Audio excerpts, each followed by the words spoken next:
Naranasan mo na ba ito? Nasa isang family dinner ka o nakikipagtalo sa comment section. May kausap ka at habang nagsasalita siya, may isang maliit na boses sa isip mo na bumubulong. Teka, parang may mali. Parang hindi tama yung sinabi niya. Pero hindi mo matukoy kung ano. Hindi mo masabi kung bakit. Ang resulta, naguguluhan ka, pakiramdam mo. Natatalo ka sa argumento. Kahit nasa kalooban mo, alam mong may punto ka. Nakakainis, 'di ba? Ito yung pakiramdam na para kang niloloko. Pero hindi mo mapatunayan, huwag kang mag-alala. Hindi ka nababaliw. Ang nararanasan mo ay ang iyong internal logic checker na umaandar. Isipin mo ang utak mo na may dalawang sistema ayon sa psychologist na si Daniel Kahneman. Ang System 1 ay mabilis, automatic, at intuitive. Ito yung nagpapahinga ng iyong kamay kapag napasok ka. Ang System 2 naman ay mabagal, masusing nag-iisip, at analytical. Ito yung ginagamit mo sa pagsagot ng mahirap na math problem. Ang iyong internal logic checker ay karaniwang nasa System 1. Isa itong high-speed pattern recognition machine. Automatiko nitong nadedetect kapag may sira o butas sa pattern ng isang argumento. Ang tawag sa mga butas na ito ay logical fallacies. Mga maling pangangatwiran na mukhang kapani-paniwala. Tingnan natin ang ilan sa mga pinakakaraniwang fallacies na automatikong nahuhuli ng utak mo. Una, ang ad hominem. Mula sa Latin, ibig sabihin ay sa tao. Nangyayari ito kapag inaatake ang pagkatao ng nagsasalita imbes na ang kanyang argumento. Halimbawa, huwag kang maniwala sa financial advice niya. Tingnan mo, baon nga siya sa utang. Nadedetect ng utak mo na, teka, ang pinag-uusapan ay ang advice, hindi ang personal na buhay niya. Kahit pa may katotohanan ang personal na atake, hindi nito automatikong ginagawang mali ang argumento. Pangalawa, ang straw man. Ito ay kapag binabaluktot o ini-exaggerate ang argumento ng isang tao para mas madali itong atakihin. Halimbawa, sinabi mo, siguro dapat nating bawasan ang budget para sa military at ilagay sa edukasyon. Sasagutin kanya ng, so gusto mong maging walang depensa ang bansa natin at masakop tayo ng mga kaaway? Nakikita ng utak mo ang disconnect. Ang sinabi mo ay bawasan, hindi tanggalin lahat. Hindi niya sinasagot ang tunay mong punto. Gumawa siya ng isang straw man na madaling sunugin. Pangatlo, ang slippery slope.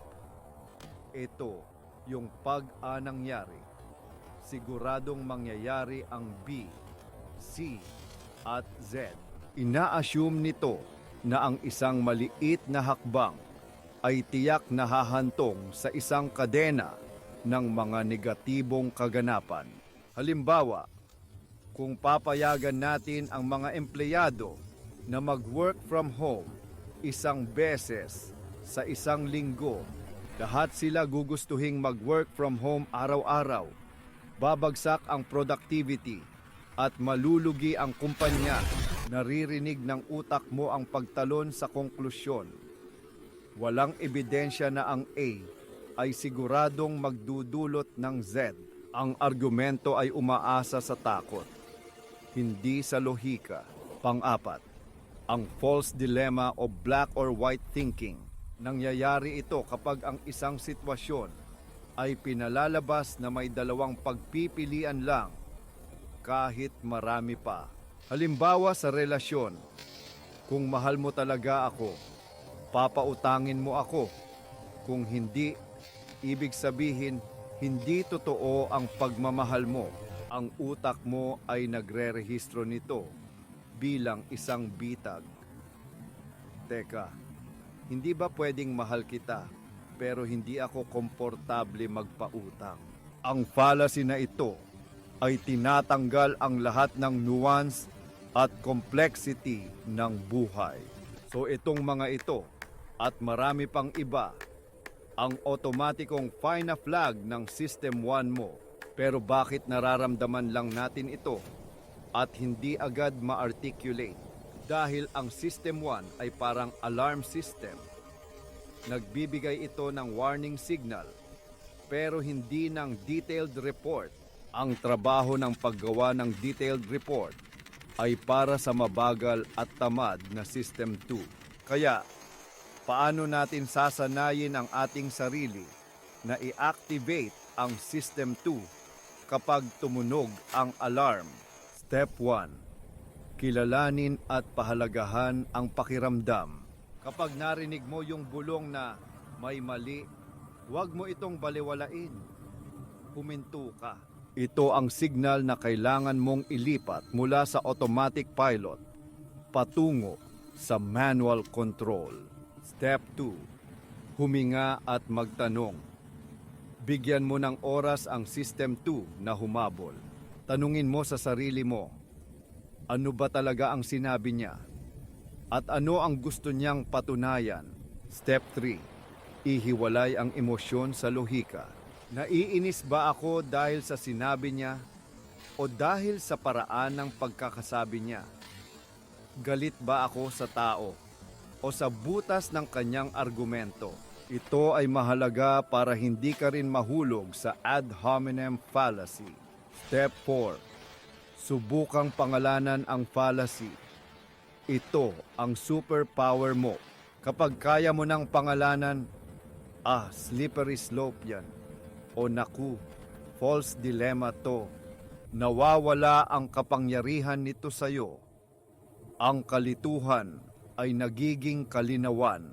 Hindi mo kailangang sabihin sa kausap mo, gumagamit ka ng ad hominem fallacy. Madalas, lalo lang lalala ang away. Sapat nang alam mo ito para sa iyong sarili. Para gabayan ang iyong susunod na tanong. Imbes na mali ka, pwede mong sabihin, paano ka nakasiguro na kung mangyayari ang A, ay mangyayari din ang Z? Ang pag-intindi sa logical fallacies ay hindi tungkol sa pananalo sa bawat argumento.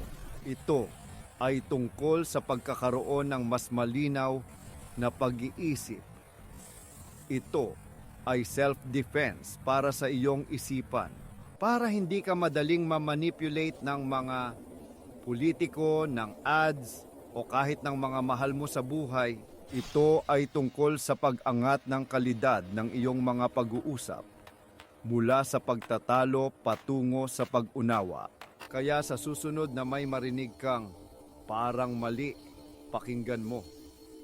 Iyan ang pinakamatalinong parte ng utak mo na nagsasabing, oras na para mag-isip ng mas malalim.